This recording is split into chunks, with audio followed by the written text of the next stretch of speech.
അതെ ഭാര്യ എവിടെയാണെന്ന് ടി ചോദിച്ചാ? ഭാര്യ ഡ്രൈവറോട് ഒളിച്ചോടി പോയി തരാം. അല്ല പിന്നെ തനിക്ക് ടിക്കറ്റ് വേണമെങ്കിൽ 2200 ഉറുപ്പിക കിട്ടും. First class കൂപ്പ. പിന്നെ ഭാര്യ കൂടെ യാത്ര ചെയ്തില്ല എന്ന് പറഞ്ഞാൽ അത് ടി.ടി.ആർ കടലാസ് എഴുതി തരും. അത് ചെന്നൈ കൊണ്ട് കാണിച്ചാൽ റീഫണ്ടും കിട്ടും. ഇതാ പോണോ? കുഴപ്പമൊന്നും ഉണ്ടാവില്ലല്ലേ? എന്ത് കുഴപ്പമൊന്നും, ഞാൻ ഡെയിലി 100 ആൾ അങ്ങോട്ടും ഇങ്ങോട്ടും കയറ്റി വിടുന്നതല്ലേ. ഇതാ വണ്ടി ഒന്ന് വേണ്ടല്ലേ. എനിക്ക് ഈ കുറുളക്ക് ரொம்ப ടിക്കറ്റ് കൊടുക്കാൻ. ഇവിടെ ഹലോ പ്രകാശ് സാറല്ലേ? സാറിന്റെ ടിക്കറ്റ് ഞാൻ ഒരുപാട് കഷ്ടപ്പെട്ട് ക്യാൻസൽ ചെയ്തിട്ടുണ്ട്. പക്ഷെ 10 പൈസ ഇട്ടൂല. അതെ ഞാൻ പിന്നെ വിളിക്കാം. എനിക്ക് കുറുളക്ക് ரொம்ப ടിക്കറ്റ് കൊടുക്കാനുണ്ട്. ഓക്കെ സാറേ, ആ ഭാര്യയുടെ ടിക്കറ്റ് ക്യാൻസൽ ചെയ്യണ്ട. ഈ കുട്ടിയാണ് ഭാര്യ ടി.ടിയോട് പറഞ്ഞാൽ മതി. അയ്യോ ഒരു 1600 രൂപ കുട്ടി തരൂ. മനുഷ്യനെ കൂടുതൽ കുഴപ്പത്തിലാക്കില്ല കുഞ്ഞമ്മക്ക.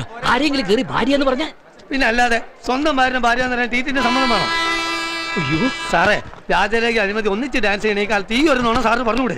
അതെ കുഞ്ഞമ്മക്ക, ഞാൻ പറയട്ടെ. ഒന്നും പറയണ്ട. എനിക്ക് കുറുളക്ക് ரொம்ப ടിക്കറ്റ് കൊടുക്കാനുണ്ട്.